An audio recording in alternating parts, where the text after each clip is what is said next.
Satu aja dan Yesus tiga kata ajaib. Terima kasih, tolong dan maaf. Pikirkan, katakan, lakukan dengan riang. Tuhan pasti senang. Ajaran Yesus tiga kata ajaib.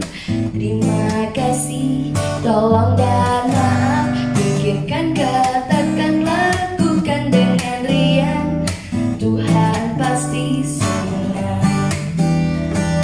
Tuhan pasti senang. Tuhan pasti senang. Shalom adik-adik. Hari ini kita mau belajar firman Tuhan. Kita pakai HP-nya bukan untuk lihat YouTube, bukan untuk main game, bukan untuk TikTokan, tapi untuk belajar firman Tuhan. Nah, adik-adik tahu lagu yang tadi? Judulnya tiga kata ajaib. Apa aja yo tiga kata ajaibnya? Ada terima kasih, ada tolong, ada maaf. Kok disebut ajaib, kenapa ya? Oh, ajaib. Karena kalau kita sering-sering pakai kata-kata ini, kita akan menjalin hubungan yang semakin baik dan semakin erat dengan orang-orang di sekitar kita. Bukan saja dengan orang-orang, tapi juga dengan Tuhan. Bedanya kalau dengan Tuhan, terima kasihnya itu ucapan syukur. Kemudian tolongnya itu ketika kita minta tolong sama Tuhan. Dan sorry-nya itu, maafnya itu ketika kita minta ampun sama Tuhan. Nah, yang belum tahu lagunya, nanti bisa minta tolong mama, papa, atau kakak untuk puter-puter terus lagunya, belajar lagunya. Saat ini kita mau belajar kata yang pertama, yaitu terima kasih. Nah, kita mau belajar tentang kisahnya Tuhan Yesus. Pada waktu itu, pada suatu hari, Tuhan Yesus dan murid-muridnya sedang berjalan. Mereka sampai di perbatasan Samaria dan Galilea. Waktu Tuhan Yesus dan muridnya sama-sama berjalan, tiba-tiba dari jauh kedengaran ada orang yang berteriak-teriak. Dia ngomong, "Yesus, anak Daud, kasihanilah kami." Suaranya samar-samar, jauh sekali. Di mana orangnya? "Yesus, anak Daud, kasihanilah kami." Tiba-tiba di pojokan sana, jauh sebelah sana, ada 10 orang kusta.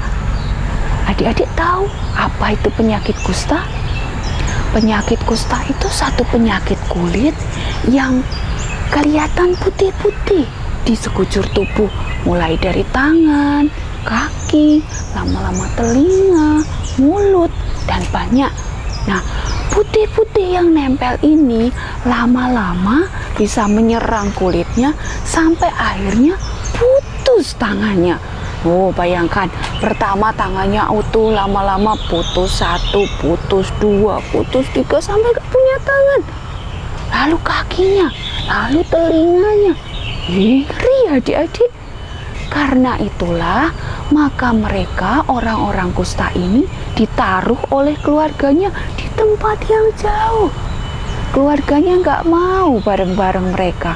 Lalu mereka diasingkan di tempat yang jauh. Pada waktu Tuhan Yesus lewat pun, mereka nggak berani dekat-dekat sama Tuhan Yesus. Mereka berteriak-teriak dari jauh. Dan Tuhan Yesus dengar waktu itu. Tuhan ngomong ke mereka, "Pergilah, tunjukkanlah dirimu kepada imam." Pada waktu itu, yang bisa menyatakan orang kusta sembuh hanyalah imam. Imam di bait Allah. Nah, 10 orang kusta ini percaya kepada Yesus. Mereka taat kepada Yesus dan akhirnya mereka bersama-sama bersepuluh, mereka pergi ke bait Allah untuk menunjukkan diri kepada imam karena mereka yakin, aku pasti akan disembuhkan. Aku mesti sudah sembuh. Ketika mereka sama-sama berjalan bersepuluh ini, di tengah-tengah jalan, mereka baru menyadari, loh, aku sembuh. Tangan mereka yang pertama tinggal 2, tangan mereka yang pertama habis semua, mereka yang pertama udah ndak punya telinga, udah ndak punya jari kaki. Tiba-tiba ada lagi, tangannya utuh lagi, telinganya keluar lagi, kakinya ada lagi. Mereka seneng banget. Mereka bisa sembuh, mereka bisa kumpul lagi sama keluarga. Senang ya? Nah, tapi dari 10 orang yang disembuhkan oleh Tuhan Yesus ini, cuman 1 yang balik lagi ke tempat Tuhan Yesus. Untuk apa? Untuk mengucap syukur, untuk berterima kasih sama Tuhan Yesus. Begitu dia menyadari bahwa aku sembuh, tanganku utuh lagi, langsung dia lari cepat-cepat menemui Tuhan Yesus. Lalu si dia ini ngomong, terima kasih Tuhan Yesus, Tuhan Yesus sudah sembuhkan saya. Tuhan Yesus ngomong, bukankah kalian tadi bersepuluh? Kenapa hanya 1 yang kembali? Lalu Tuhan ngomong, pergilah, imanmu menyelamatkan kamu. Dari 10 orang, hanya 1 orang yang ingat untuk terima kasih. Adik-adik suka lupa enggak bilang terima kasih? Kalau sudah disiapkan makan oleh mama atau oleh nenek, kalau sudah diantarkan sekolah oleh papa, kalau sudah disapukan kamarnya, disetrikakan bajunya oleh si mbak di rumah, atau sudah dibikinin susu waktu pagi-pagi bangun tidur, sudah bilang terima kasih belum? Terima kasih ma, terima kasih papa, terima kasih nenek, terima kasih mbak, atau siapapun, atau kakak yang waktu pergi beliin permen, beliin jajan, sudah bilang terima kasih belum? Kita ingat ya untuk selalu bilang terima kasih ketika kita menerima sesuatu. Jangan lupa, termasuk ketika kita bangun tidur, kita berdoa, kita mengucap syukur sama Tuhan. Terima kasih Tuhan, aku sudah diberi nafas, aku bisa bernafas, aku bisa melihat, aku bisa mendengar, aku bisa ngomong. Itu bukan kejadian sehari-hari, itu kejadian yang patut kita syukuri.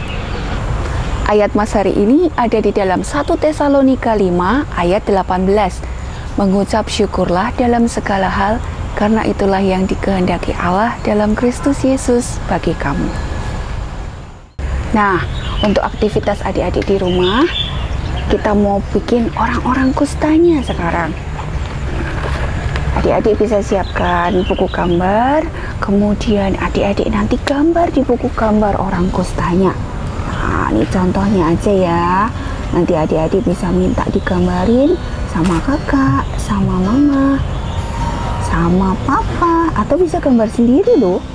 Gak harus bentuk ini, bentuk orang juga boleh. Nah, kira-kira begini. Bisa dikasih mata di sini, mulutnya cemberut karena dia punya sakit kusta. Nah, nanti setelah itu adik-adik gunting. Digunting ya, digunting sesuai dengan bentuknya orang ini. Nah, kemudian orang kustanya mana aja tadi yang lubang-lubang? Nah, yang lubang ada di sini, dia borokan di sini, kemudian ada di sini, ada di sini, banyak ini kena kusta semua. Lalu apa yang dilakukan? Nah, orang kustanya ini ditempel pakai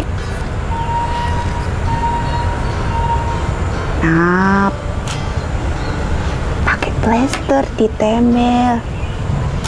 Nah, yang tadi kena kusta ditempelin pakai plester. Pling! Lagi ditempel lagi.